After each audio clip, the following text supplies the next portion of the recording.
Hello, ഇന്ന് എനിക്ക് കുറച്ച് വൈക്ലഭ്യം പിടിച്ച ദിവസമാണ്. കാരണം കെട്ടും പാണ്ടൊക്കെ എടുത്തിട്ട് ഞാൻ ഇക്കടെ വീട്ടിലേക്ക് പോവാണ്. കഴിഞ്ഞ 2-2.5 മാസമായിട്ട് ഡെലിവറി ഒക്കെ കഴിഞ്ഞിട്ട് ഞാൻ വീട്ടിലായിരുന്നു, എൻ്റെ വീട്ടിൽ. അത് കഴിഞ്ഞ് ഞാൻ ഇക്കടെ വീട്ടിലേക്ക് പോവുകയാണ്.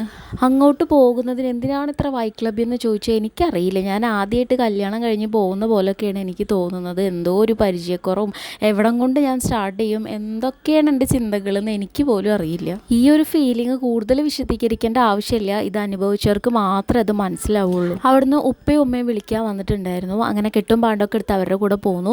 എല്ലാം കൊടുന്നിട്ട് ഹാളിലും റൂമിലും ഒക്കെ നിരത്തി വെച്ചേക്കായിരുന്നു. ഇതൊക്കെ എവിടെ കൊണ്ടേ ഒതുക്കും എന്നൊന്നും എനിക്കൊരു ഐഡിയ ഇല്ല. വന്നു സാധനങ്ങളൊക്കെ വെച്ചു. മൊത്തത്തിലൊന്നും കറങ്ങി നോക്കിയതിന് ശേഷം ഞാൻ ഉമ്മാർത്ത് ഇങ്ങനെ അന്തം വിട്ടിരിക്കുകയായിരുന്നു. ഇനിയിപ്പോൾ എന്താണ് ചെയ്യേണ്ടത്, ഇത് എവിടം കൊണ്ടാണ് തുടങ്ങേണ്ടതെന്ന് അറിയാതെ. ഇതൊരു സ്റ്റാർട്ടിങ് ട്രബിൾ മാത്രമാണ്. നാളെ നേരം വെളുത്ത് കിട്ടിയാൽ രക്ഷപ്പെട്ടു. ഇനിയിപ്പോൾ ഒന്നും പറഞ്ഞിട്ട് കാര്യമില്ല. കൊടുന്ന സാധനങ്ങൾ എങ്ങോട്ടെങ്കിലും കയറ്റി വെക്കട്ടെ. അതിൻ്റെ ഇടയിലാണ് യാസിലിന് ഓൺലൈനായിട്ട് ഡ്രസ്സ് ഓർഡർ ചെയ്തിട്ടുണ്ടായിരുന്നു. അത് വന്നത്. അത് ജസ്റ്റ് ഒന്ന് പാക്കറ്റ് പൊട്ടിച്ചൊക്കെ നോക്കി. ഇവിടെ വന്നിട്ട് ആദ്യത്തെ പണി എന്താണെന്ന് വെച്ചിട്ടുണ്ടെങ്കിൽ ബെഡ്ഷീറ്റ് മാറ്റിയിരിക്കുക എന്നുള്ളതാണ്. ഇനിയിപ്പോൾ വിഷമിച്ചിരുന്നിട്ട് കാര്യമൊന്നുമില്ല. ഓരോ ജിലേബിയൊക്കെ തിന്ന് നമുക്ക് ആഘോഷിക്കാം. ചെറിയ ആശാൻ പിന്നെ വന്നതും പോയതും വീടും മാറിയതൊന്നും അറിഞ്ഞിട്ടില്ല. നല്ല ഉറക്കത്തിലാണ്. ഇനി അടുത്തത് ഇവിടുത്തെ വിശേഷങ്ങളൊക്കെ ആയിട്ട് കാണുന്നത് വരേക്കും ടാറ്റാ.